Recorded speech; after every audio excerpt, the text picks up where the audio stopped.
Communiqué. Le Conseil des ministres s'est réuni en séance extraordinaire le jeudi 23 juillet 2015 sous la présidence du président de la République, chef de l'État, chef du gouvernement.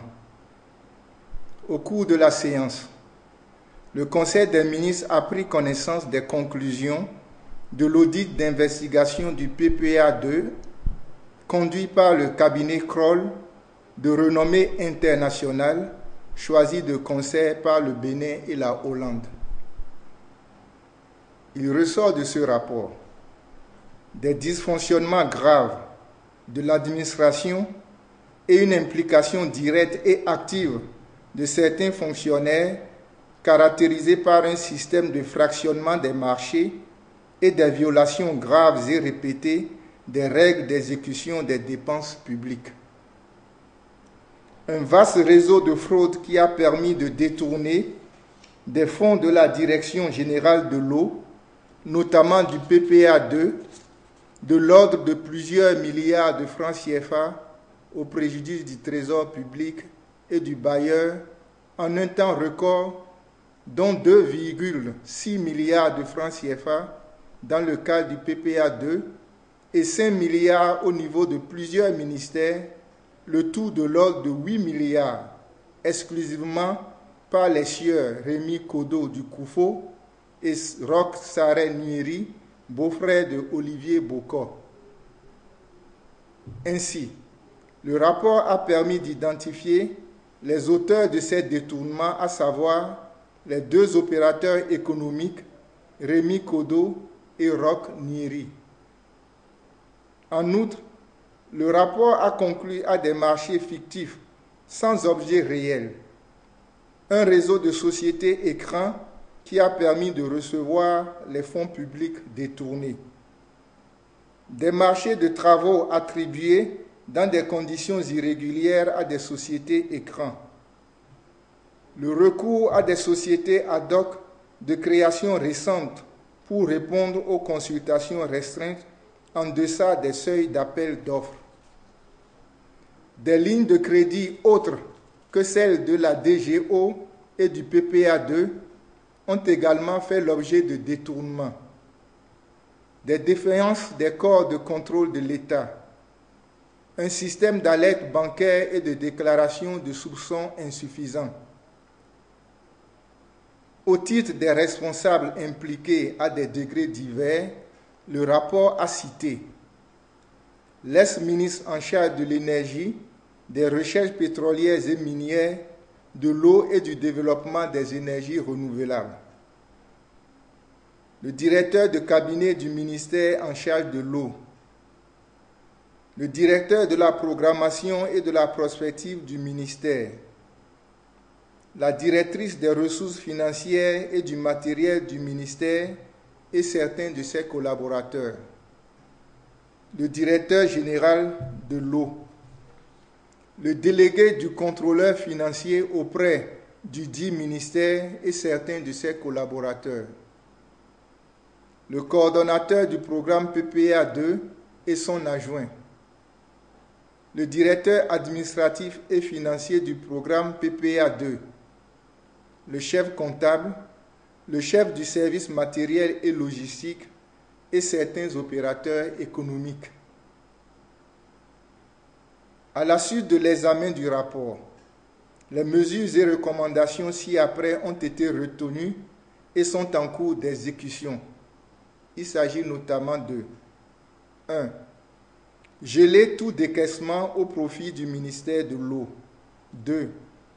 Créer la cellule technique de suivi de l'exécution des accords et contrats publics. 3.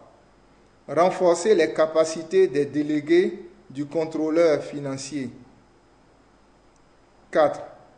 Instaurer l'avis de non-objection où il sera désormais fait obligation à tout ministre sollicitant une réallocation des ressources portant sur un financement extérieur de joindre l'avis de non-objection du bailleur. 5.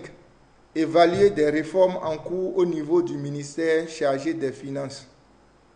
6. Renforcer l'inspection générale des finances. 7. faire conduire un audit systématique des biens, services et forages censés avoir été fournis ou exécutés par la Direction générale de l'eau en 2014 et 2015. Des fonctionnaires responsables interrogés ont en effet été incapables de produire les éléments permettant d'établir la matérialité des biens livrés et des prestations effectuées. 8. Renforcer l'indépendance des inspections générales de la tutelle des ministres. Indépendance qui va de pair avec le renforcement de leurs moyens d'action techniques, humains et matériels. 9. Instituer un parquet financier indépendant chargé de la lutte contre la délinquance économique et financière. Eu égard à la gravité des faits relevés dans le rapport, le Conseil des ministres a 1.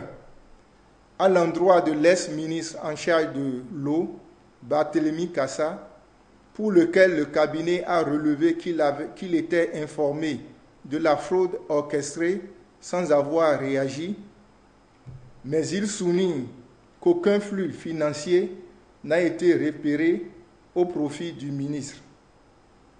Cependant, le ministre est invité à se soumettre aux procédures constitutionnelles visant à la manifestation de la vérité en raison de sa qualité de ministre au moment des faits, en l'occurrence la Haute Cour de justice, structure habilitée à écouter les personnalités de son rang, puisqu'il continue de nier les faits qui lui sont reprochés par le cabinet, qui serait en possession d'informations échangées entre lui et ses agents incriminés.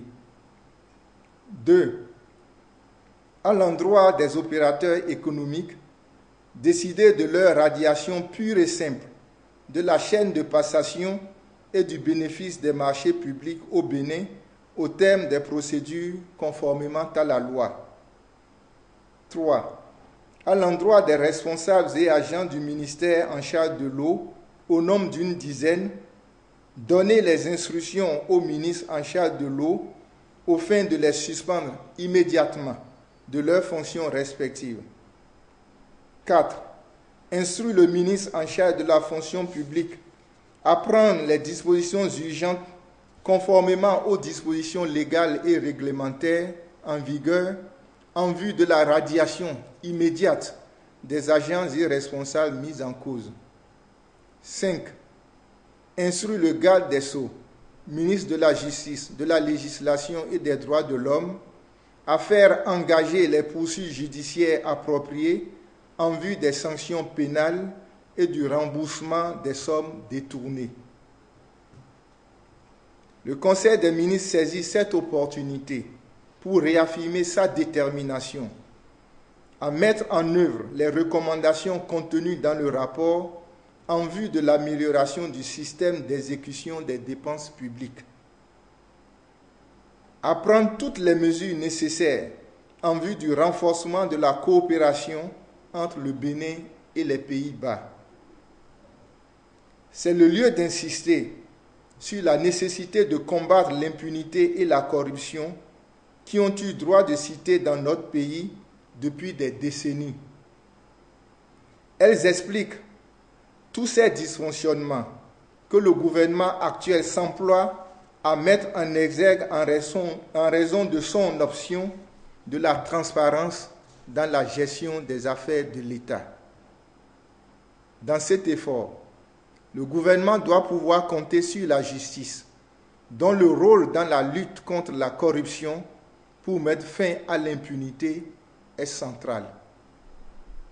Le gouvernement est déterminé à tout mettre en œuvre, y compris les réformes de toute la chaîne de contrôle en vue de gagner ce combat, tant il est vrai que sans la fin de la corruption et de l'impunité, il ne saurait être question de recul de la pauvreté, encore moins de son élimination.